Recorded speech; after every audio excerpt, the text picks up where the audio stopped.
What's going on, y'all? Welcome to the Value Podcast, the number one podcast for relationships in the world.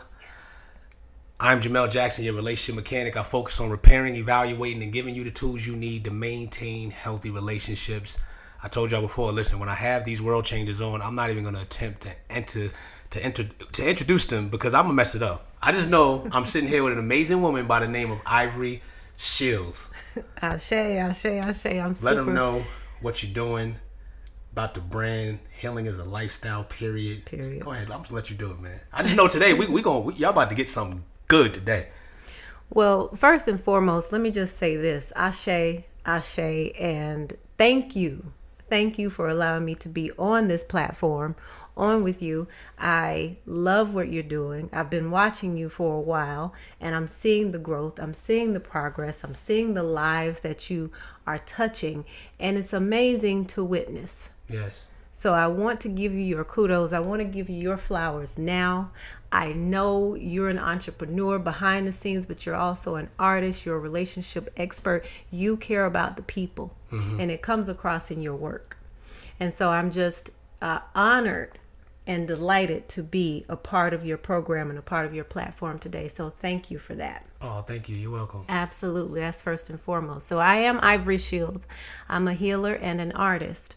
So my background stems from being an occupational therapist, licensed occupational therapist for the past 14 years.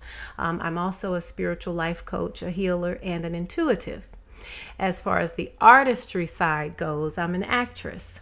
And those two kind of, how I marry the two with being a healer and an artist.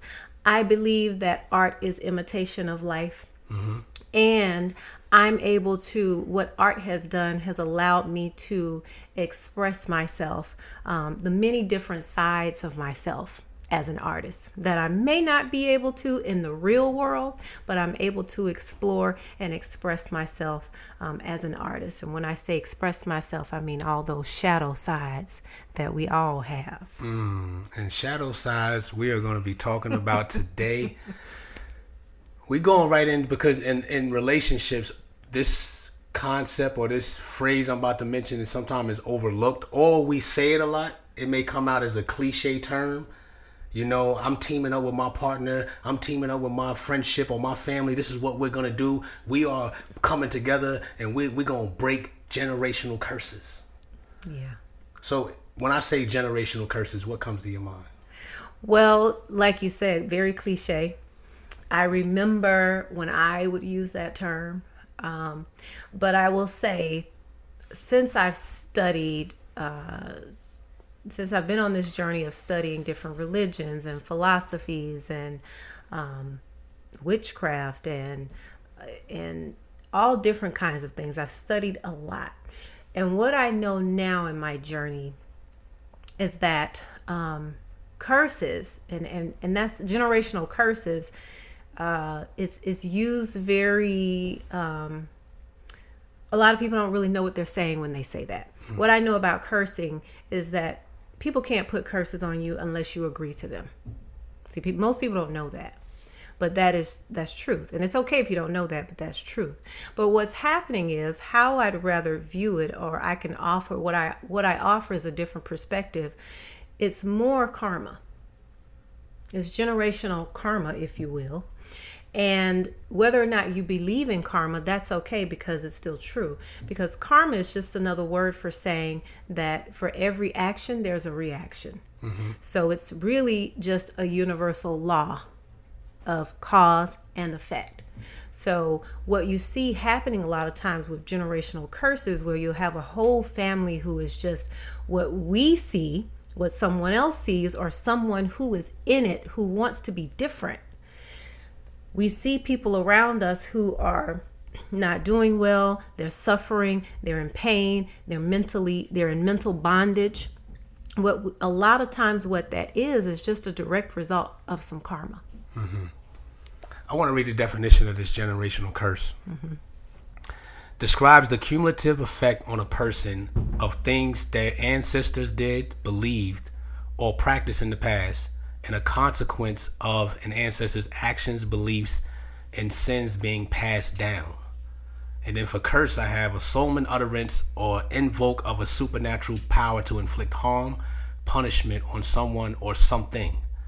So I'm giving these definitions because the generational curse saying things that are passed down, sins that can be passed down, things that they can get in the blood.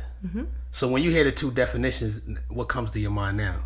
Well, same thing what I just said. When you talk about generational being passed down, that's simply that karma. And a lot of times we can take in karma from things that our parents did. And we are the recipients of the consequences for their actions.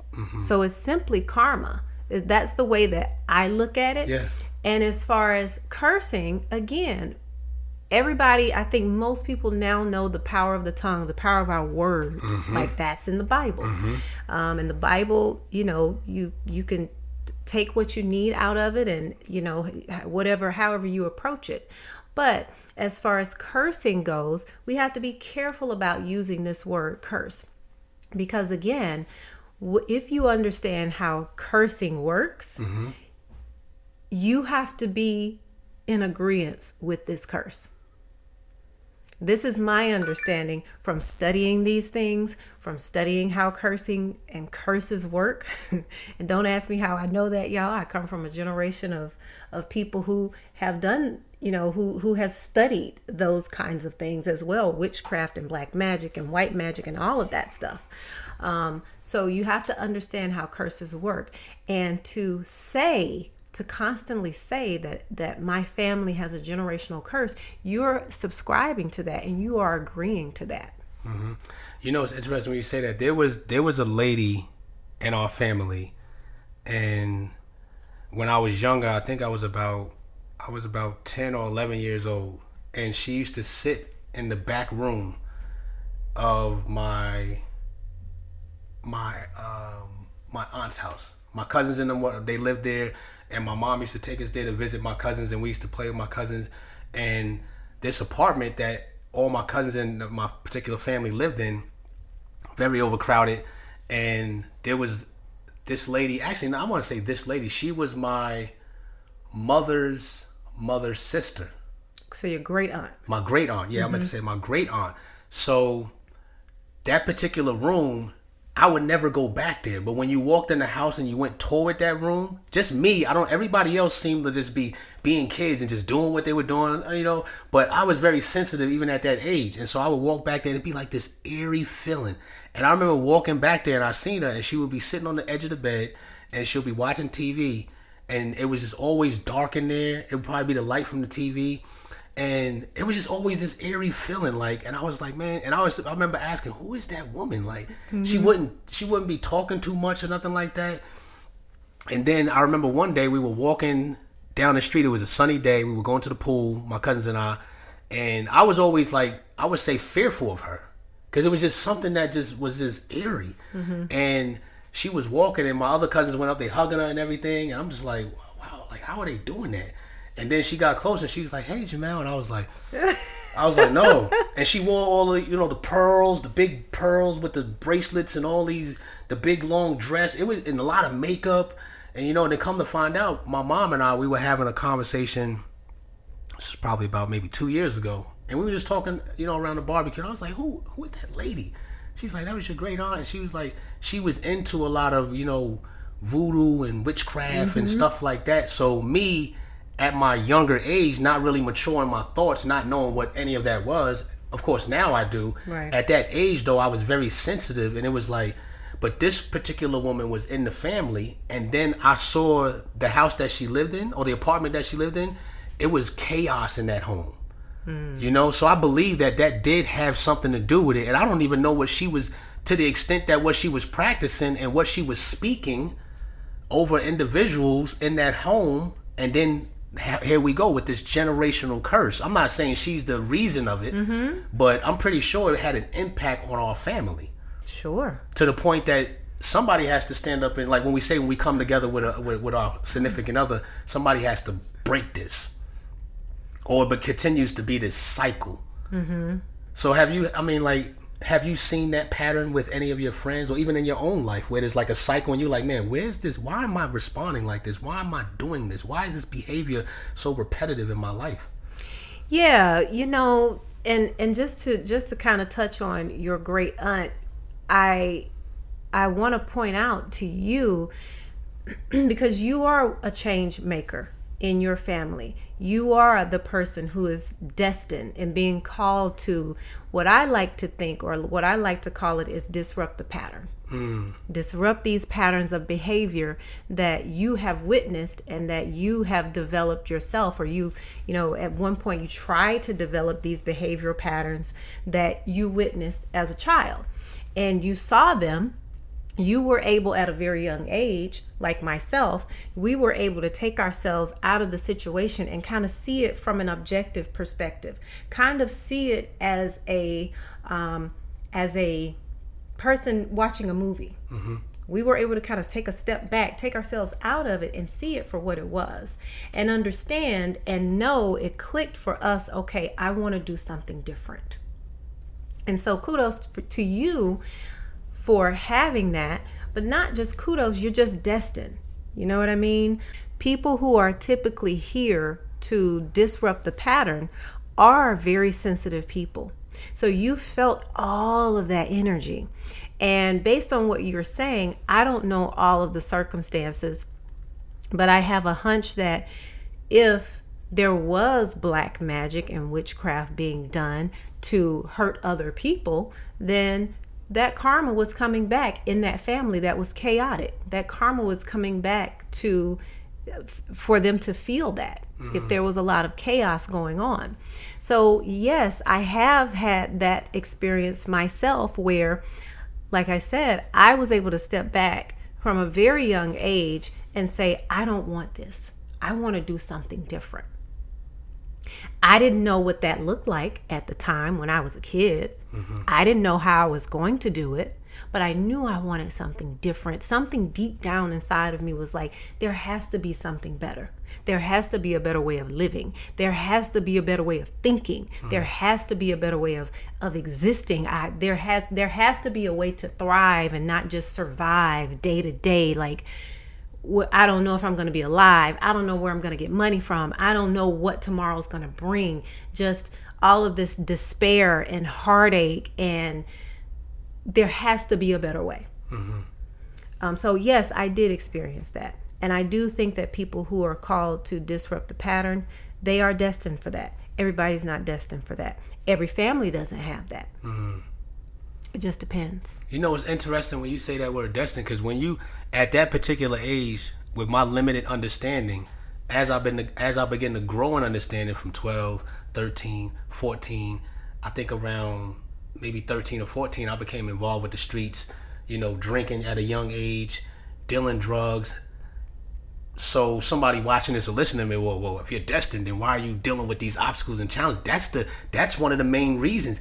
For people that are in this position listening or watching now, and you feel a conviction or unction in your heart right now while you're watching or listening to this, and you feel like you're called out, my mentor used to say, you're pulled out to be put back in. There's such an attack that's on us. Yeah.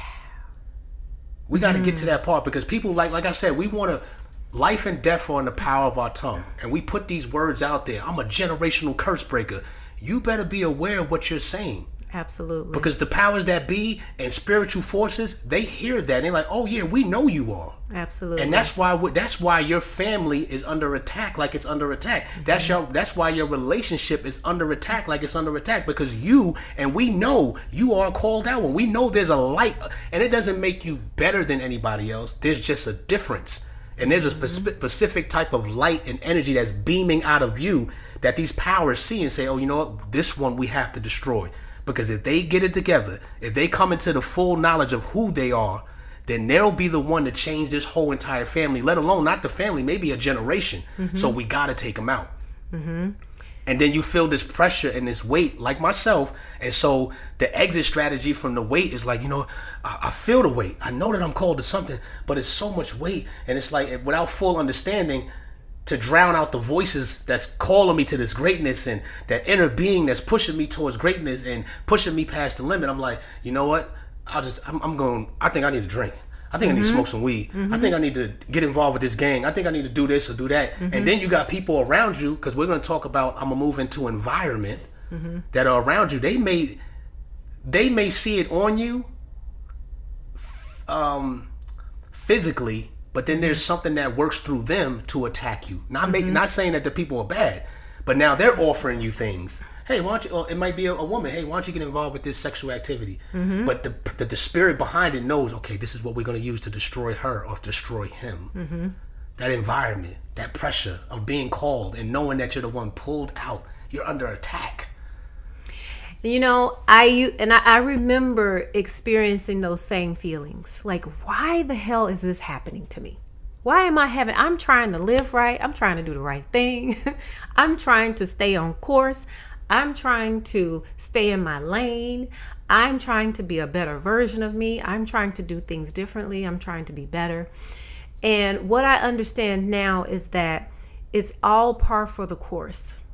It's all about having these experiences, and these experiences that may create discomfort, pain. These experiences we're having them because they're expanding us. It's abundant. It's expanding us into a more layered, better, more evolved version of ourselves. So these are the things that we go through, the obstacles, the hurdles, the pains, the hurts. Those are the things that we have to go through. A part of it too is repaying the debt of the karma. That's going to get us past this or this karmic debt, if you will, this generational curse. It's about paying that karmic debt back, you having to go through these things. And so what I do understand as well is that people who are called or destined to disrupt the pattern, they oftentimes do have these experiences, and they suffer from depression and anxiety because it's like, wow, I'm trying to do the right thing, and attack after attack after attack, things keep happening to me. But you have this strong will to want to keep going. And when you're having these attacks that are kind of stopping you and slowing you down, it can make you feel very depressed. And you can have a lot of anxiety about, I don't know if I'm going to accomplish this. I don't know if I'm going to do what I'm supposed to do. So there's a lot, one of the hallmark signs of people who are called or destined to break these patterns is a lot of depression and anxiety. So then you have turning to the alcohol and the drugs and the sex and whatever other mechanism to numb the pain. That is so interesting, man, because when you grow up, especially when you see from a lot of destitute environments, and let alone, I want to say, the black culture. If we can, because we're talking about how this generational curse coming through our ancestors, the pain and the trauma, and trauma gets in the blood, and it's passed down, and now you still have these called out ones, and we're dealing with some of the pain from back then and don't even know it. Right. This trauma that I'm dealing with, I'm like, okay, how am I going to face this? And I think when you said our words, as a world changer, as a person that identifies and knows that they're called, although they don't have a full inclination, your words are so powerful. Very. And the words that the environment that you're in with the words that people are speaking. So I'm even being careful now of the circle and the people that I keep in my company now, because now I know exactly what I'm called to. Not to say I'm walking around this perfect person, but I know. So it's like my words I'm carefully choosing my words now. Even as an artist, I'm like, I want to say that, but oh man. Or if people are in my environment and they speak in certain things, sometimes you just want to go along to get along. Like somebody will say something, you're like, oh. But now I'm like, no, I don't receive that. Because if I don't say that, then I'm receiving it. Ashe. Talk to me about the power of these words. Oh goodness, the power. Words. Listen, words have power. And if you think about the word spelling, okay, when we learned how to spell back in elementary school, To spell is to put power into something. This could have been called a pillow. This could have been called a wall, but we call it a phone. And we learned how to spell it as a phone from very young on. Everybody across the world, we spelled that this was a phone. We put that energy and that power and that intention into this object hundreds of years ago to make it a phone. So now we know that it is a phone, and it is a phone at the end of the day. But that's the power of words. And so, yes, there is tremendous value in being mindful about what you say. I'll give you, and how you respond to your point. I'll give you an example. I don't know if anyone has seen the video, the Victoria's Secret video. Have you seen that one? Where the white girl was showing out, she was falling on the floor. It's a whole Karen episode. No. Okay, it's a very recent. Sister was in the store. She's a Muslim sister, and she's videotaping this white girl who tried to attack her. Well, the white girl starts having this full-on attack because she realized that this sister was videotaping her. And she starts to scream, and she tried to hit the sister, and she's like, I didn't try to hit you. I didn't try to hit you. I mean, just acting like a 2-year-old. This is a whole full-grown woman, to the point, having a temper tantrum, to the point where she was chasing her around the store. Okay. Now, in the comment section, everybody's like, oh, well, you should have did this, and you should have done that, and you were too nice, and you should have attacked, and you should have, and you know what I learned from that, what I saw from that was, when you are destined and when you are called to do certain things, and this woman, this sister, she has a YouTube channel, she has like 11,000 followers, she has a tribe, she's a leader of a tribe of people. When you are destined and called to do certain things, when you have a lot to lose, when you have tribes who are following you, you can't just respond any old kind of way. You have to be very, very mindful about how you respond to people. So it's not that you're a coward. It's not that you're a punk. There's actually strength and power in responding with emotional maturation. And not just flying off the handle. And so to your point, you want to be careful about how who you have around you, and people say things to you, how you respond to that. Because that's very indicative of what you're going to get back. If you're responding so negatively, that's a reflection. Why are you getting so bothered by that? You know, why is that stinging you so much? It wouldn't sting if it wasn't anything there to sting. You know, because somebody watching this or listening to this may be thinking, well, how do I identify that I'm one of these called out people? And what I just had this image of somebody maybe sitting with their family or sitting with a quorum of friends or in a particular environment. And if things that are occurring around you when you're in that position irritate you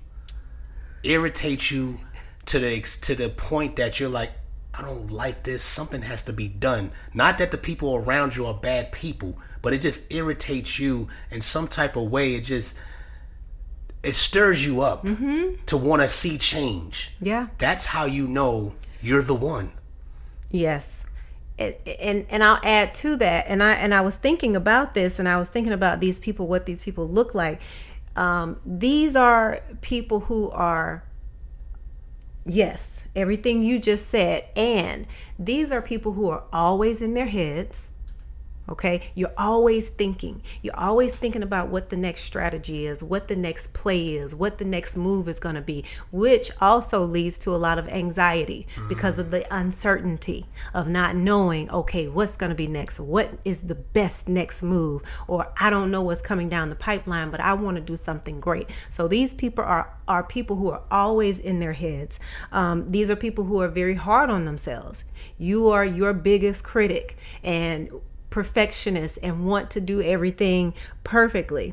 And also, like you said, these are people who don't get very complacent. We're not cool with just sitting back and a lot of times what I've seen, and you can speak to this too, we have a hard time being in the moment, being present and enjoying the present moment because we're thinking about what's next. We're thinking about our next move quite often. Yeah. That's one of the characteristics. And another thing, they're very ambitious. And these people who are destined and called to disrupt behavior patterns, they don't mind being uncomfortable. Like you said, we've gone through all of these trials and triumphs and fires and stuff always happening to us, these attacks, but we keep going. We're not the people, we're resilient. So people who are called and destined to disrupt the pattern are very resilient people. Things happen to them, they don't just lie down and sit back and, oh, woe, it's me. They don't fall into these victim states. They keep going. They figure out, they problem solve. They try to figure out, okay, what is this for? A more evolved version of yourself will say, this is the space we should be getting to, is why am I going through this attack? Why am I going through this tough situation? Why am I experiencing this? What's the lesson here? How is this expanding me? Because a lot of times, well, not a lot of times, scratch that, all the time, everything we go through, every discomfort, painful event that we go through is always for someone else, is always to teach and share someone else so that they can have a better understanding about where they are in their journey. We're using this word called a lot, and these people, and I want to assure people that's listening and watching that you're not better, you're just different. Absolutely. There's a huge difference between that. You're not better, you're just different. And here's the thing, for somebody that's watching this or listening to this, and maybe their friend is like, oh, I'm a called one, and then somebody else feels like, well, I'm not called. I like there's a story in the Bible. Jesus says, many are called, few are chosen. He sent out an invitation for everybody, but everybody didn't accept the invitation. So that principle applies to everything that we're talking about. Many are called. Everybody's called. Few are chosen. The chosen are the ones that chose to receive the call. Everybody has that irritating feeling like they want change in their environment. They want change in their family. They want change in their neighborhood, in their society, in their nation. But there's only a few that's going to pick up that call and say, you know what? Or pick up that torch or pick up that mantle and say, I'm going to go. I'm going to do this. We have people like, I just want to use the great patriarch, like a guy like Martin Luther King. I'm pretty sure there were other leaders called. Sure. But he decided, you know what, I'm going to pick up the call. I know I'm one of the chosen ones. I'm going to go. And when you choose to do that, just know there's attack. Don't fret. Don't be weary. Don't be fearful. And understand this. It's a spiritual warfare. I know physically you feel like you're under attack, but outside of that, it's a spiritual warfare that you can. Here's the thing. I want to use a story from the Bible again. It says, "The weapons of our warfare are not carnal." Then it says, "We don't wrestle against flesh and blood, but against spiritual wickedness in high places." It's a warfare, whether we believe it or not. And so you can physically, I like to give this depiction. I was telling my brother this, and he was dealing with a lot. And I said, listen, bro, you might not have a complete understanding of what I'm about to say, but it's a spiritual warfare. And I said, you could look at it like this. If you got a sumo wrestler, those big sumo wrestlers, right? If you or I or anybody try to get in a ring and go against a sumo wrestler, that sumo wrestler is just going to push you in the corner every time. Now, you could think in your head, man, I'm about to get him this round. As soon as you get in there, he's going to push you against the ropes. And I like to depict that sumo wrestler as a spirit or a demonic force that you're going against physically. And you're trying to keep beating them physically, but it's a spiritual warfare. So every time you try to attack this unseen realm physically, you're going to keep pushed down. You go into deeper depression. You go into deeper anxiety. You go into deeper frustration because you're battling something that you can't fight physically. Correct. So leading me into, I think I wrote down some ways that people can combat against these patterns or these curses. When we hear that word, sometimes people are like, "Oh, pray." Yeah, I prayed about it. I already did all that. My family's still the same. No. It's something happening in a realm you can't see when you praying. I wrote on there. I think I wrote down. What's another one I wrote down? Meditation. Absolutely. Meditation is powerful. Powerful. It is very powerful. Touch on that for me. Oh my goodness, yes. I'm so glad you asked. Meditation, I say it all the time. I'll say it until I take my last breath. Meditation changed my life. I don't think that there's anything more accessible, more simple that we can tap into that can change our lives. Just the simple act or practice of just being able to sit silently with yourself, with your thoughts, with your feelings, with everything that your mind, body, and spirit wants to feel and experience in that moment is extremely powerful. When you create this powerful experience with yourself at home in your quiet time, you're able to go out into the world with that same power and face a lot of different things and have a lot of clarity. And I just want to peel that back another layer about everyone being called. I think everyone is called for a specific mission. I don't believe that I know that everyone is not called to disrupt the pattern. Yeah.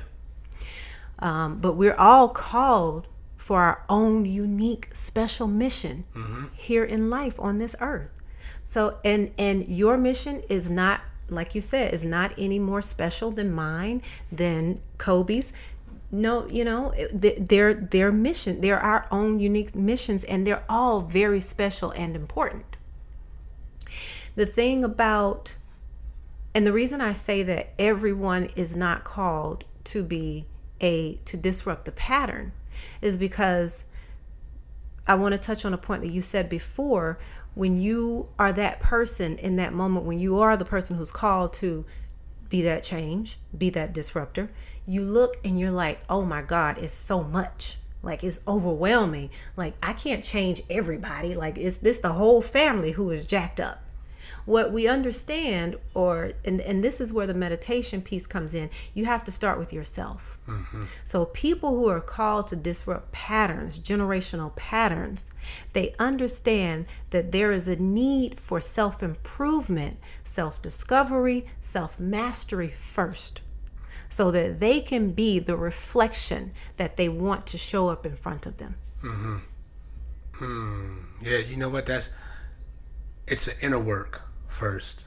Because actually, you know what I'm saying? And when you change the way you think, you change the way you behave, and then you're changing yourself, and then those that are around you, they see the change. Yes.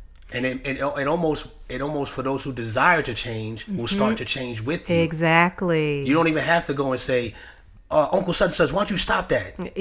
No, as you become more of that light, the darkness will have to push back. Yes. Two things are going to happen. One, they're either going to start to match you in your energy. Like, okay, I'm raising my vibration too. I see they're raising their vibration. I'm going to raise my vibration too. That's one thing that could happen. The other thing that's going to happen is they are going to accept themselves, and they are going to accept you as who you are. And it's going to be almost an understanding of the minds. They're not going to be the way that you want them to be, but they're not going to push onto you. They're not going to cross your boundaries. You understand what I'm saying? You're going to meet each other where you are, and it's going to be a peaceful understanding. Because once you know who you are, you stand firmly in your power. And it's like, okay, you meet me where I am, I meet you where you are. It's a peaceful understanding. So those are the two things that will happen. Use that word, stand firm. And as we come into this close, stand firm, because when you stand firm in who you are and who you desire to become into this greatness, it's going to cost you. Absolutely.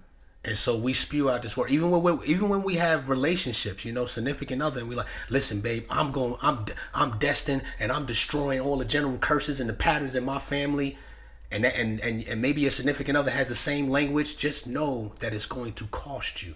Personal sacrifice. It's going to cost you people you deem friends. Correct. Or associates. Correct.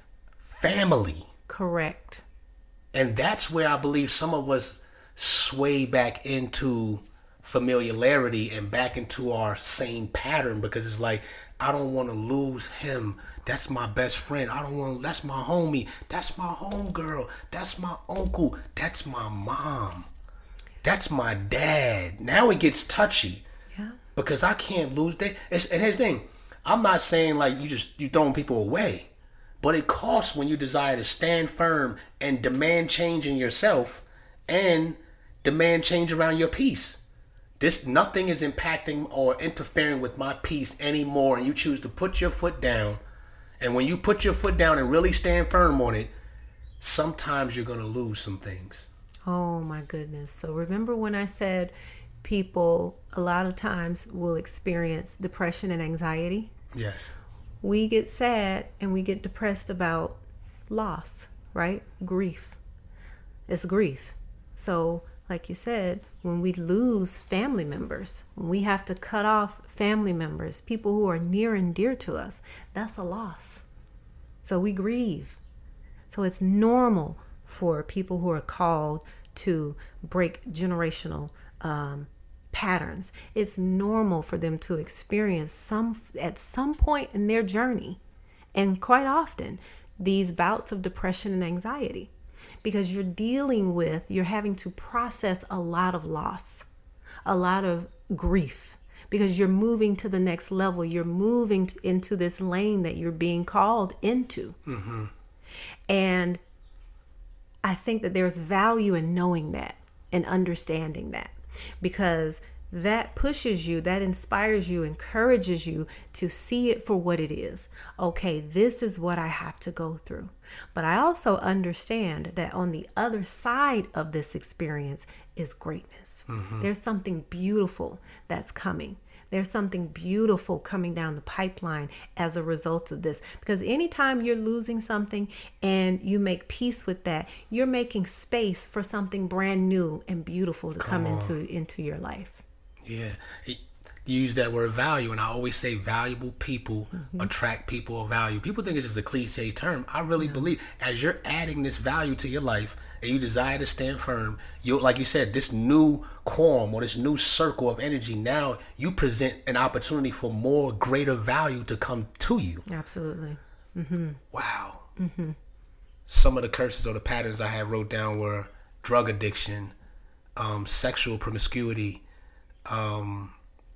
suicide. Mm-hmm. These things could be passed down. Yeah. So for somebody that's listening, somebody that's watching, Ivory, what would you tell that person that, they're in this position where they feel like they've been called, or they're this light in their family or this light in their relationship, but they're battling with standing firm, and what would you tell that person? First and foremost, I would say make a decision. Make a decision. A lot of times we stay in our heads. That's one of the traits. That's one of the characteristics. We're in our heads so much. Make a decision and come out of your head and execute and heed the call.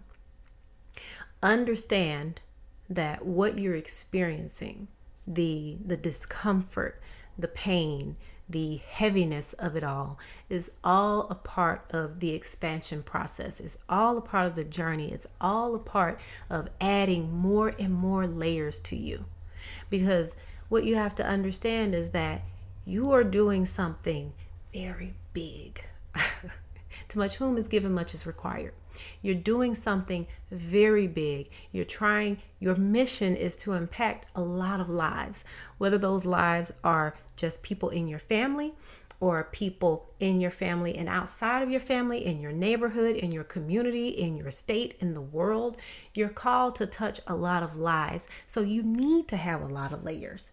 You know, you need to have a lot of experiences that you've gone through, because you've got to connect with so many people. You've got to touch and resonate with so many people. So understand that what you're experiencing is par for the course. What do I mean by that? It's a part of the journey. It's a part of the fabric that's going to make you in this journey. The other piece I'll leave you with is I cannot express how important the first step in this journey is self-discovery. Self-discovery, self-mastery. Start there and your meditation, and you're off to a good start. Listen, man, I don't think I need to go any further, man. I would recommend some powerful books. Definitely be careful what you're listening to. We are what we feed our five senses. Watch your environment, as we stated.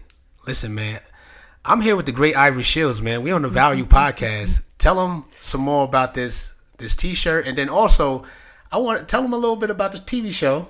Yes. Yeah, I want you to throw that in there so they can know to go check you out there. Of course. So if y'all want to purchase a T-shirt, Healing is a Lifestyle, period, go to my website, IamIvoryShields.com. And I have tank tops, and I also have hoodies. I mean, it's summertime, so you may not want a hoodie right now, but get you one for the wintertime. But yeah, I have T-shirts for sale there. Follow me on Instagram at IamIvoryShields and Facebook Ivory Shields. So next up, well, I just did Bad Dad Rehab Part 2. Oh, they got a Part 2? Yeah, it just came out. It came out Father's Day. Yeah, because I know Lamar was over at my cousin's house. Yeah. And I didn't know they had. I thought they would just only had one. That was Part 2. Okay. Lamont was it. Myself, Lamont, Big Daddy Kane, Blue Kimball, Don Halfkenny, Diana Clarice, a few of Anye. I can't pronounce Anye's last name. I'm sorry.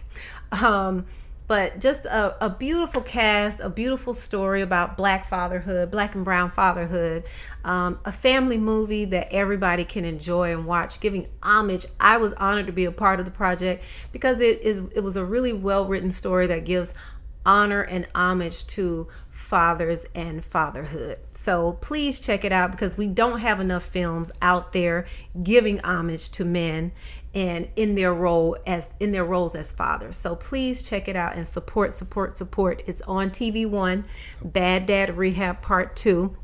It aired June 20th this year, Father's Day. It's already gone, so you can find it anywhere. Download the app and watch it. In October, I will be in Queen Sugar. So you'll see me in a few episodes of Queen Sugar in October. And so that's it for now. I'm kind of taking a little bit of a sabbatical from acting. I'm working on some other things. Also launching my podcast July 29th. Nice. So y'all heard it right there. Check out the great Ivory Shields. I'm going to throw an Instagram on the video. Peace.